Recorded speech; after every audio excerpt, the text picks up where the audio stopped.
तुम्हाला जिवे मारण्याच्या धमक्या येत आहेत, काय सत्य आहे काय? नाही, खरं तर अशा धमक्या प्रकार या राजकारणात कंटिन्यू चालू असतात आणि मी ते मागच्या 20-30 वर्षांना अनुभवतो. परंतु एखाद्या दिवशी एखादी धमकी येते, माणूस एखादा दारू पिलेला तो रागाच्या भरात बोलत असतो हेही कळतं मला. मग एखादी घटना घडलेली असते त्याच्यामुळे तो बोलतो.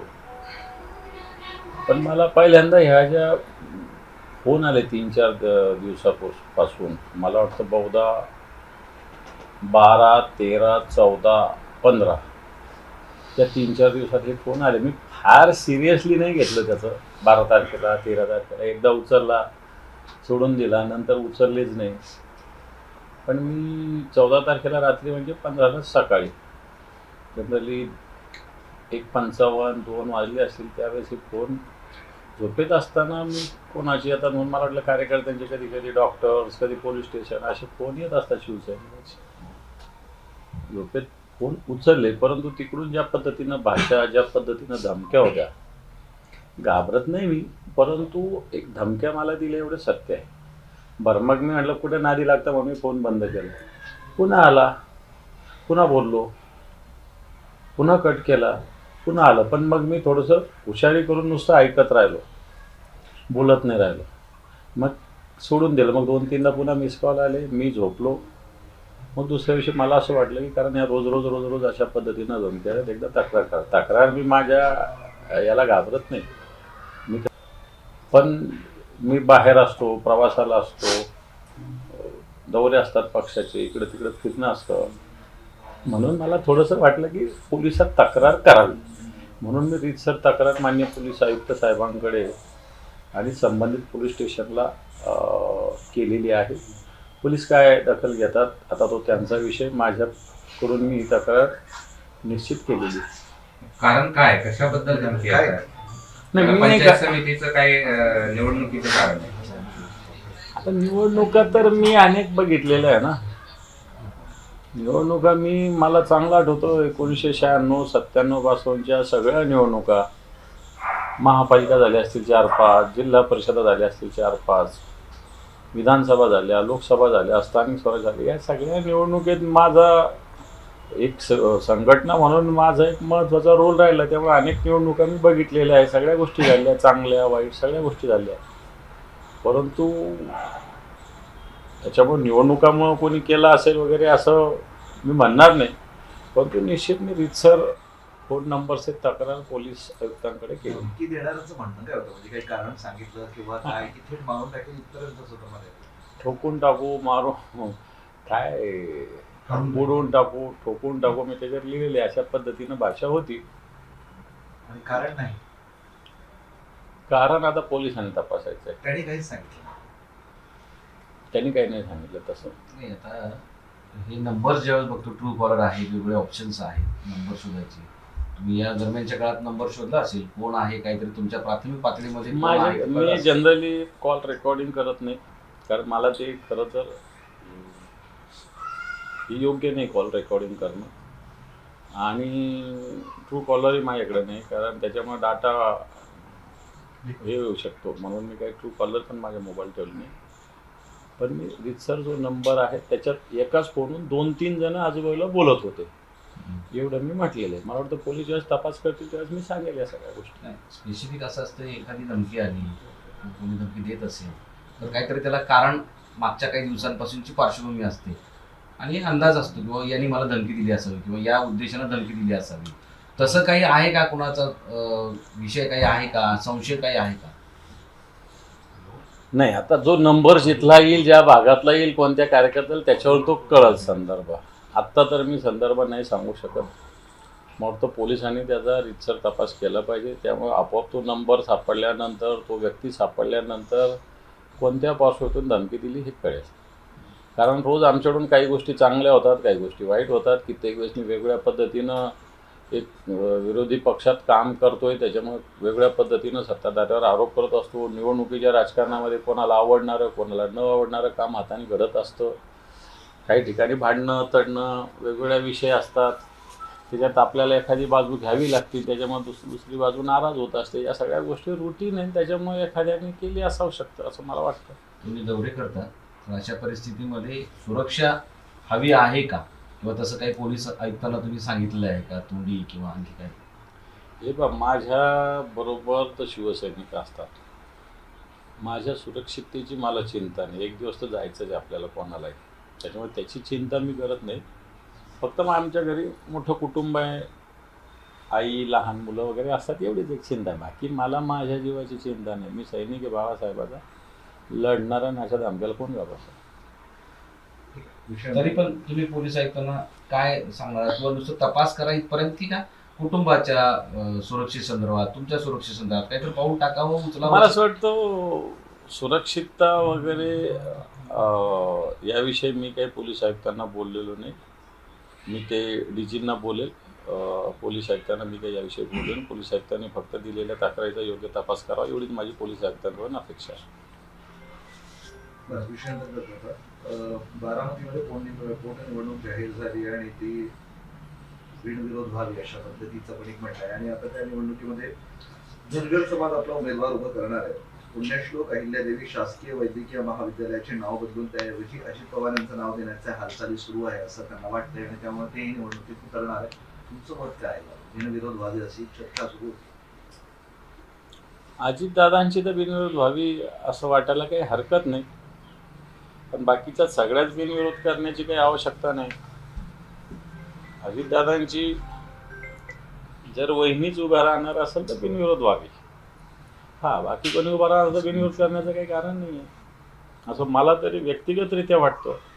पण स्वतः वहिनी जर उभा राहणार असेल तर अशी निवडणूक बिनविरोध व्हायला काही हरकत असू नये असं मला वाटतं. कोणी का असत नाही, कारण शेवटी अजितदादांचं या राज्यासाठीचं कॉन्ट्रीब्युशन या महाराष्ट्रातली जनता विसरू शकेल. त्यामुळं स्वतः वहिनी जर उभ्या राहणार असेल, सुनेत्रा वहिनी, तर मला असं वाटतं निवडणूक बिनविरोध व्हायला काही हरकत राहणार नाही. परंतु दुसरी पोटनिवडणूक ही बिनविरोध का व्हावी हा एक प्रश्न आहे ना. का व्हावी हा प्रश्न आहे. तिथे तशीच मागणी सुरू आहे. असं नाही होऊ शकत ना. जी मागणी करतात त्यांनी आधी कसं कसं वागलं हे पण बघितलं पाहिजे जरासं. म्हणजे जर तसं असं वाटतं की जर तुम्ही इथे जर तयारी असत असाल तर तिकडे पण विचार करेल असं भाजपकडून सांगितलं. कुठं विचार करेल? सगळ्या बारामतीचा असतो, इकडे दोन्ही जागा त्यांच्याच आहे ना, भाजपच्याच आहे ना. ज्यावेळेस आमच्या जागा होत्या त्यावेळेस भारतीय जनता पार्टीने काय काय केलेलं आहे हे जरा तुम्ही तपासा. मागच्या काळात तुम्ही मध्यंतरी म्हणाला होता सामाजिक न्याय विभागातून पैसे काढता येत नाही, लाडकी बहीण योजनेला पैसे त्या विभागातून दिले होते. आता त्याच्या मागोमाग नमो महासन्मान नावाची एक लाभ योजना आहे, त्याच्यासाठी सुद्धा आदिवासी आणि सामाजिक न्याय विभागातूनच पैसे काढण्यात येणार आहे आणि वाटण्यात येणार आहे.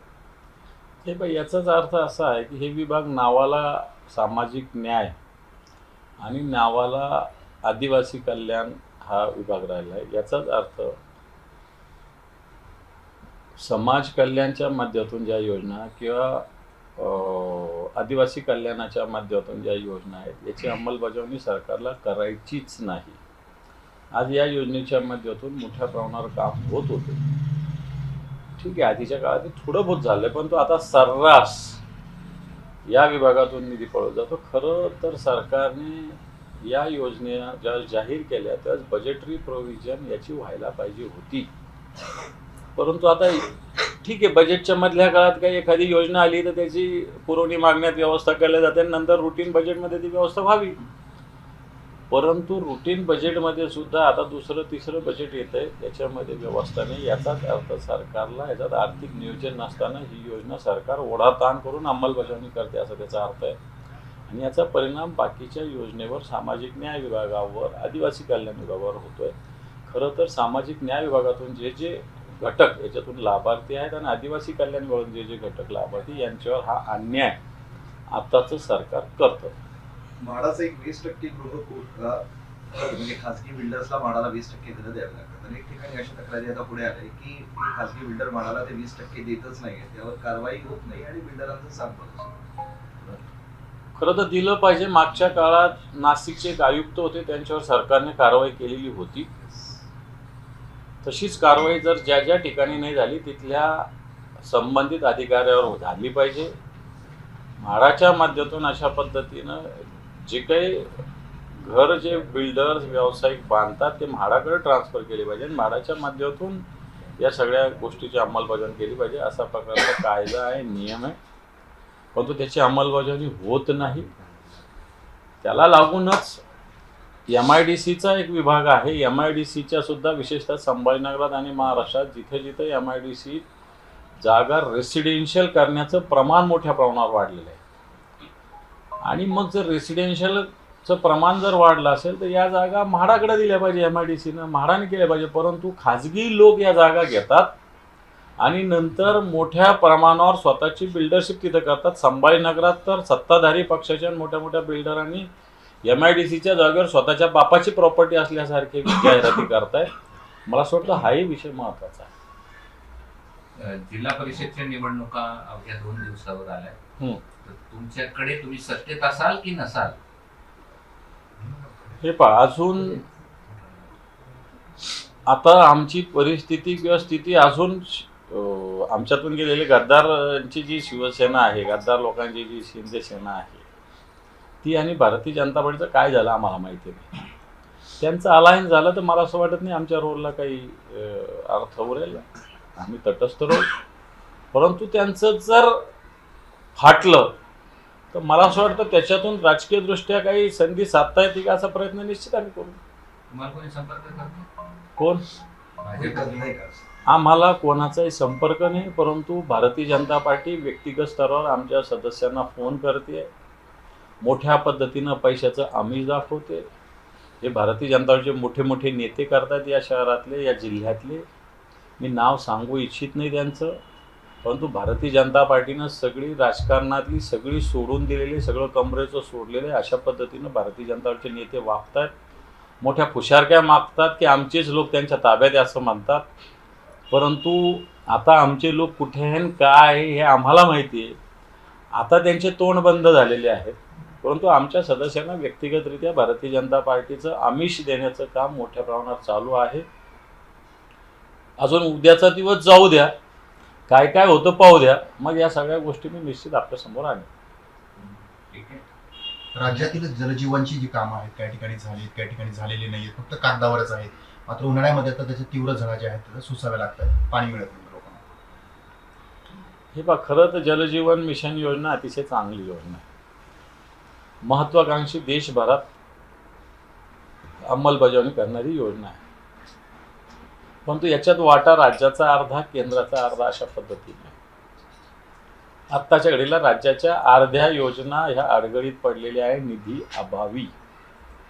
उद्या निधी आला तरी तेवढ्यात काम होणार नाही, कारण एक एक महिन्यामध्ये, एक एक 2-2 महिन्यामध्ये याचं बजेट बिघडत असतं. रुपयाची वस्तू ₹1.25 होते, ₹1.5 होते, ₹2 होते, ₹5 वस्तू ₹10 होते. आणि म्हणून ही योजना मला वाटत नाही फार लवकर पूर्ण होईल. ज्यावेळेस सगळी होईल त्यावेळेस पहिल्या योजना पुन्हा नव्याने कराव्या लागतील अशा प्रकारची स्थिती येईल. जलजीवन योजनेचा राज्य सरकार आणि केंद्र सरकारच्या या योजनेचा खेळखंडोबा आत्ताच्या घडीला झालेला आहे.